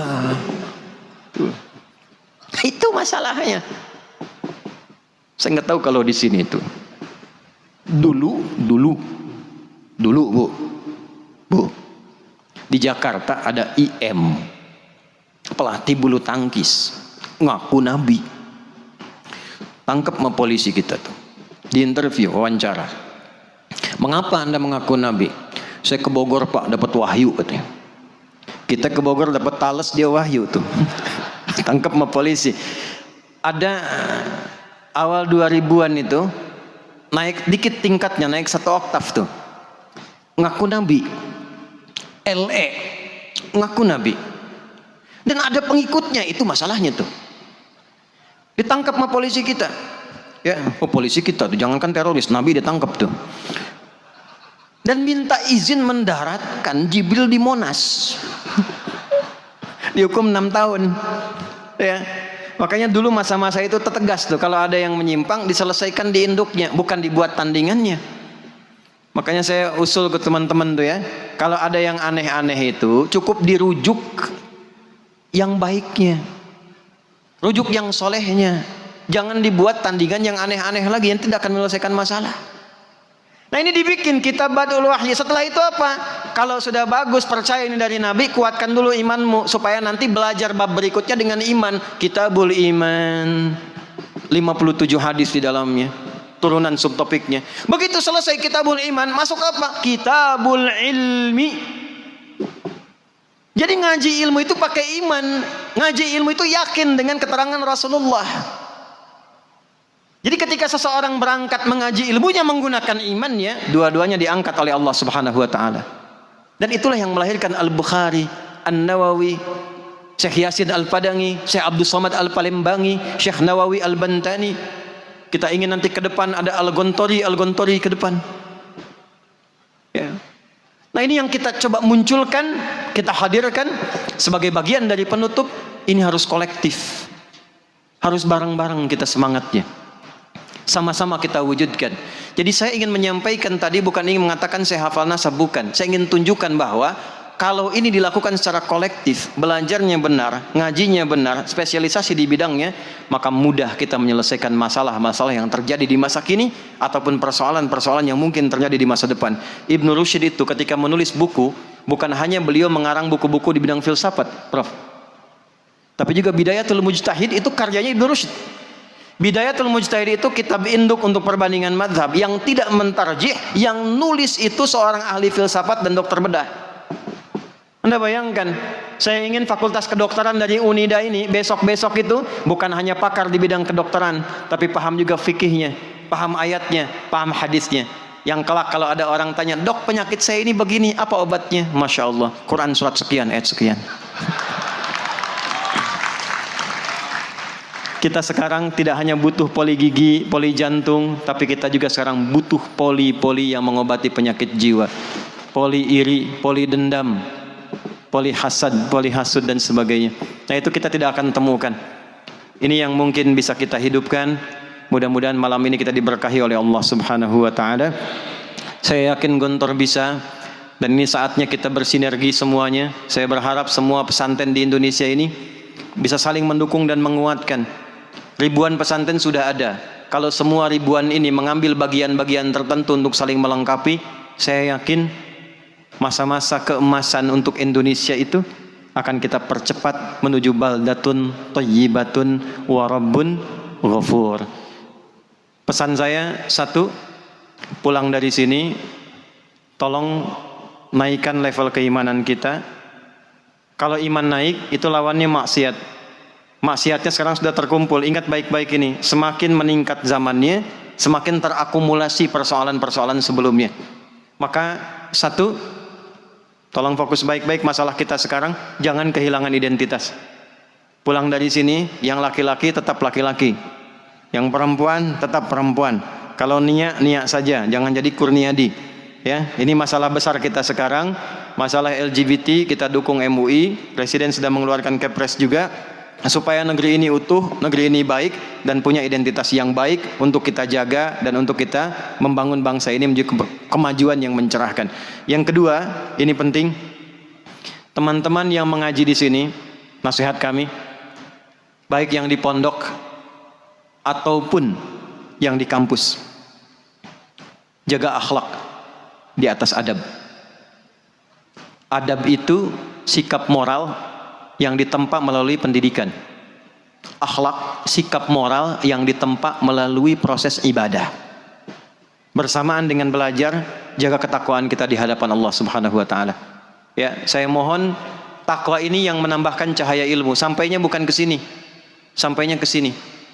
Saya banyak perhatikan banyak orang yang sekarang belajar, ilmunya sampai di sini sehingga banyak digunakan sebagai amunisi hanya untuk berdebat, bukan untuk beramal. Pandai-pandai cari dalil, pandai-pandai cari yang paling sunnah, cari yang paling benar. Hidupnya begitu saja, terperangkap dalam ruang-ruang hampa yang tidak melahirkan amal yang sejati. Wahum yahsabuna annahum yuhsinuna sun'a. Untuk menjaga itu, tingkatkan ketakwaan. Wattaqullah wa yu'allimukumullah. Pelajar yang baik, malam bangun sholat. Quran jangan tinggalkan. Bangun hubungan kita dengan Allah Subhanahu wa taala supaya tetap terjaga. Insyaallah kalau sudah ilmunya pakai iman, itu ilmunya akan terjaga ke sini sehingga melahirkan orang nomor 4 dari jenis pikiran atau kekuatan hafalan. Ada orang yang cepat ingat, lambat lupa. 1. Ada orang yang lambat ingat, lambat lupa. 2. Ada orang yang lambat ingat, cepat lupa. 3. Itu musibah. Sudah ingatnya lama, lupanya cepat. Tapi nanti ada tipikal orang hebat yang keempat. Ini luar biasa. Dia cepat ingat dan sulit lupa. Jadi bukan mau ingat, Bu, mau lupa sulit. Biasanya itu utang kan? Ini ilmu. Ada orang mau lupa susah. Dan saya pelajari ilmu itu dari kiai kami dulu di Doa Arkom. Pesannya tuh terasa sampai sekarang. Sekarang itu masih saya mimpi ketemu beliau itu. Ada persoalan di pesantren saya di Mekah itu, mimpi ketemu beliau, tunjukkan gitu, berangkat. Apa amanat terpentingnya itu? 2. 1 sholat, yang kedua Quran. Sampai sekarang pelajaran yang dipelajari saat di pesantren itu mau lupa susah. Sampai ingat, Bu, di mana belajarnya, jam berapa, mata pelajaran apa, gurunya siapa. Saya dulu belajar tajwid tahun 97, kitabnya Hidayatul Mustafid fi Ilmi Tajwid. Tiba-tiba tipis, tapi maknanya dalam. Gurunya masih ingat, belajarnya hari Rabu, jam 4 masuknya, jam 2 saya belajar di pelataran punya mudir pada saat itu, Syekh kami, Ki Haji Miskun Asy-Syatibi. Saya nggak bisa bahasa Arab, tapi mengikuti pola yang disampaikan kiai itu dan ta'zim kepadanya dengan akhlak tadi, sampai sekarang mau lupa isi kitabnya sulit. At-tajwidu lughatan al-ityanu bil jayyidi wastilahan ilmun yurafu bi yahkum mustaqim li sifati wal mududi wa ghairi dhalika kat tarqiqi wa tafhim wa nahwihima ma ghayatu ilmi at-tajwid ghayatu bulughun nihayati fi itqani lafdhil qur'ani ala matluqin al hadat nabawiyyati as-sahiyyati wa qila ghayatuhu sawnul lisanil khata'i fi kitabillah ta'ala. Nahwu saya masih hafal sampai hari ini. Jurumiyah al-kalamu huwa lafdhul murakkabul mufidu bil wad'i wa aqsamuhu thalathatun ismun wa fi'lun wa harfun wa amal ismu wa kalimatun dalat ala ma'nan fi ma'tin wa lam tuqtar bi zamanin wad'an. Terus sampai ke alfiyah, kalamun lafdhun mufidun kastaqim wa ismun thumma harfun lil kalim wahiduhu kalimatun wal qawlu wa kalimatun biha kalamun qad yu'amil jarri wa tan wa nuni wa al wa nida wa al musannin ismi tamyidun hasal. Sampai ke pelajaran teori tentang musik. Saya itu enggak suka musik, tapi saya paham tentang teori musik untuk menganalisis hukum musik. Pelajaran 97 sampai sekarang, notasi itu saya masih hafal. Walaupun saya nggak bisa main-main musik itu. C, D, F, G, A, B, C, G, A, B, C, D, F, Fis, G, D, F, Fis, G, A, B, Cis, D, A, B, Cis, D, F, Fis, Gis, A, F, Fis, Gis, A, B, Cis, Dis, E, B, Cis, Dis, E, Fis, Gis, Ais, B, Fis, Gis, Ais, B, Cis, Dis, Ais, Fis, Dis, Ais, Fis, Gis, Ais, Bis, Cis.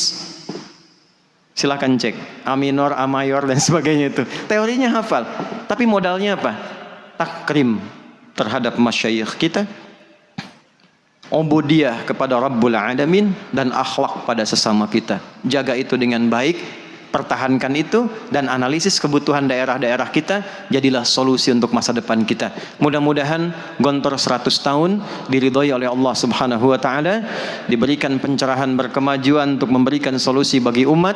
Unida 63 tahun menjadi kampus yang bertransformasi, melahirkan manusia unggul yang membangun peradaban Islam di masa kini. Allahumma taqabbal minna innaka antas sami'ul alim wa tub alaina innaka antat tawwabur rahim. Allahumma barik hadzal makan ya arhamar rahimin bi jami'atihi wa ma'hadihi ya arhamar rahimin. Allahumma barik muassisi hadzal ma'had wa hadzal jami' ya rabbal alamin. Al-alamin fihi ma ya arhamar rahimin alladhi taqaddamu ilayna fi quburihim nawwir quburahum ya rabbal alamin wa taqabbal minhum a'malahum as-salihah waj'alhum ya Allah minna wa alhiqna ma'ahum ya arhamar rahimin fi kulli a'malin salihah. Allahumma barik hadzal makan wa nawwir hadzal makan waj'alna min ahli al-Qur'anil karim waj'alil Qur'ana sahiban lana fid dunya wa nuran lana fil qubur wa syafi'an lana fil akhirati ya arhamar rahimin. Rabbana atina fid dunya hasanah wa fil akhirati hasanah wa qina adzaban nar. Wa sallallahu ala sayyidina Muhammad wa ala alihi wa sahbihi ajma'in. Wa akhiru da'wana subhanakallahumma rabbana wa bihamdika nashhadu an la ilaha illa anta nastaghfiruka wa natubu ilaik. Walhamdulillahi rabbil alamin. Syukran wal afu minkum. Assalamualaikum warahmatullahi wabarakatuh.